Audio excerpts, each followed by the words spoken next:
I'm going to make a simple class to represent pizzas, and then I'm going to write the tester for this. So this is a second example of creating classes and then a tester to make objects of that class.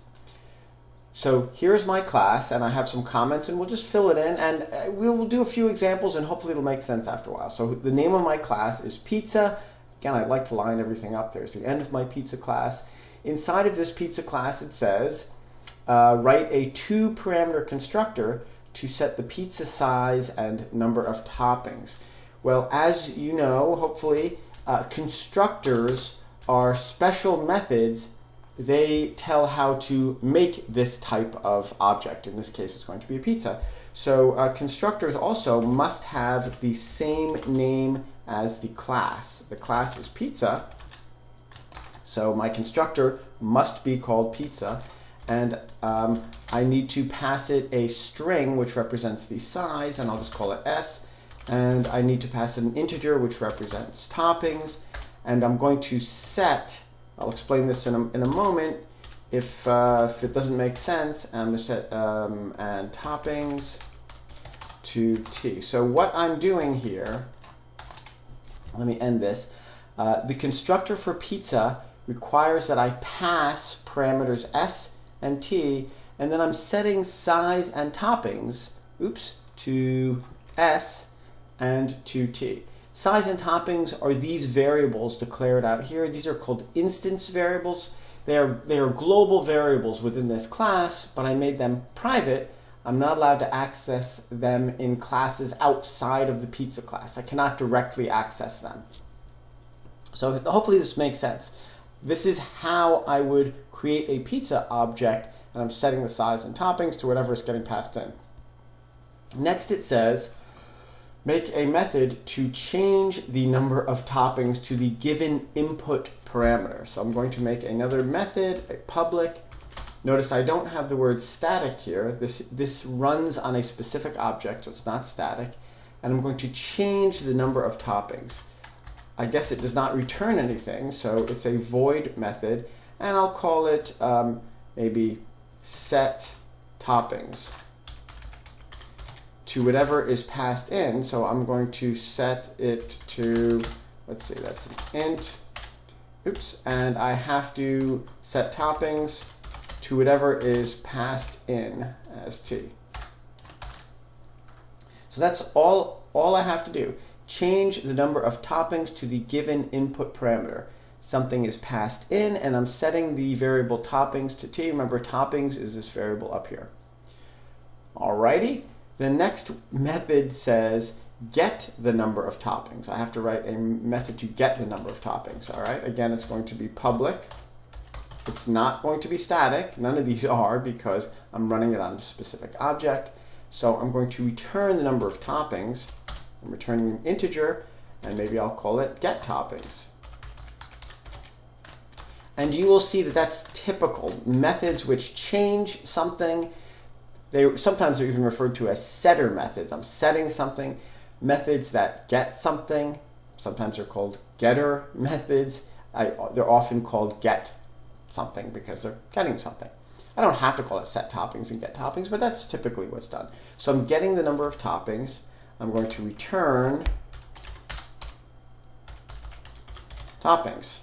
All right, and that's it. And now I just need a method. It says write a method to calculate and return the cost of a pizza. All right, so public, I'm going to return, I assume that's a double, and I'll call it get cost. I don't need any input parameters, but I have to figure out what it costs, so I'll say something like if size, if size, remember, size up here is a string, and it's either going to be small, medium, or large. So if size, it's a string, so I have to say dot equals small. I could return, I'm just going to do this in one line here so you can see it.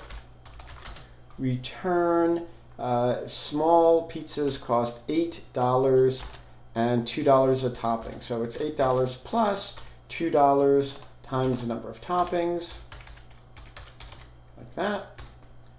Looks good. And I'm a bad typer, as you know, so I'll just gonna copy this line, and if it's equal to medium pizzas cost $10 and toppings are $2.50 a piece. And if it's a large pizza, they cost $12 and their toppings are $3 a piece. There's going to be a problem here, but I'll hit compile, and you can. You know what the problem is? All right, I'll hit compile. The problem is, you probably can't see it at the bottom there, but the problem is it says I'm missing a return statement, and I'm sure you've encountered this already. Public double. This I'm saying, hey, I'm going to return a double, but Java doesn't know that one of these cases must be true. It's conceivable that none of these cases is true. Actually, if they order a super duper large or something like that, none of these cases would be true, in which case I'm not returning something. And I have to guarantee that I'm going to return something. So I'm just going to say, if it's small, return this. If it's medium, return this. Otherwise, if none of that happens, I'm just going to assume it's a large. Hey, you ordered a large, that's what you get. So I'll hit compile, and it should be fine now. There's no errors. Okay. Finally, I'm sure you've encountered this error. Finally, I'm going to write a method which now returns, let me put this up a little bit, returns a string with pizza information. Now, that is a special method as well, and it's usually called, well, it must be called toString. So I'm returning a string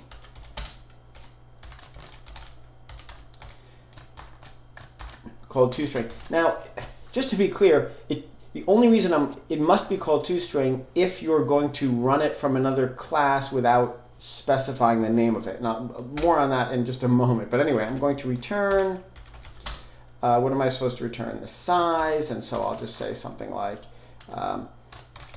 size equals size of the pizza, and what else am I supposed to return? I'm supposed to return the toppings, which is going to, let's see, what is that called? I think that's called toppings.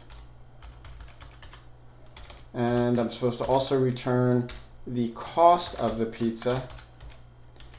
So how am I going to get the cost? Well, the only way to get the cost is to either recalculate it using this, or I can just run the getCost method.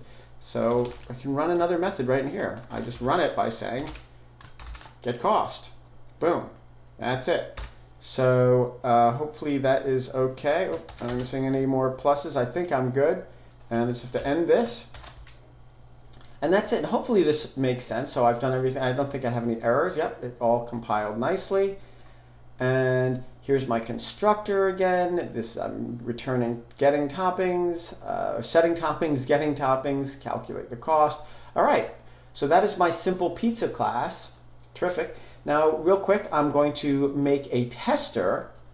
And inside the tester, what am I supposed to do? It says create a pizza object called P1. So how do I make a pizza object? Pizza, the name of it is P1. And then I have to use this keyword new that says make me a new one of these things. Make me a new pizza. Now I'm running the constructor method, whose name is pizza, and I'm supposed to make it a medium, so I'll pass it medium. And a medium pizza with 3 toppings. Again, this is a kind of crazy pizza place. You can't say what toppings you want. You can just say how many. I don't know what those 3 toppings are going to be. All right, good enough. Now I'm supposed to add 1 topping to pizza P1. So I'm going to run on P1. I'm going to run the method to add toppings. I'm supposed to add 1 topping. So I'm going to set toppings. Did I call it set topping or set? I think I called it set toppings. But I'm supposed to add 1 topping.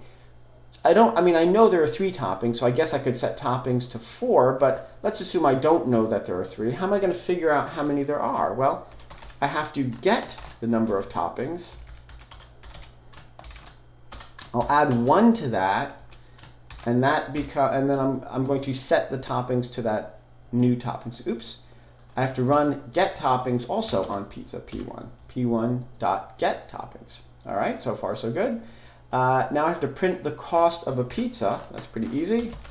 System.out.println, and I'm supposed to get the cost. Well, that is just s1 dot get cost. That'll just print the cost. All right. Everything still looks good. Oops. Why is it? Oh, it's not S1, it's P1. All right, I'm hitting compile again. Looks good. And then finally, I'm supposed to print information about the pizza. Well, I'm going to run the toString method. That's pretty easy. So all I have to do is that. Now I could say p1.toString and it would run the toString method, but that's the nice thing about toString. And all classes will do something, and more about that later.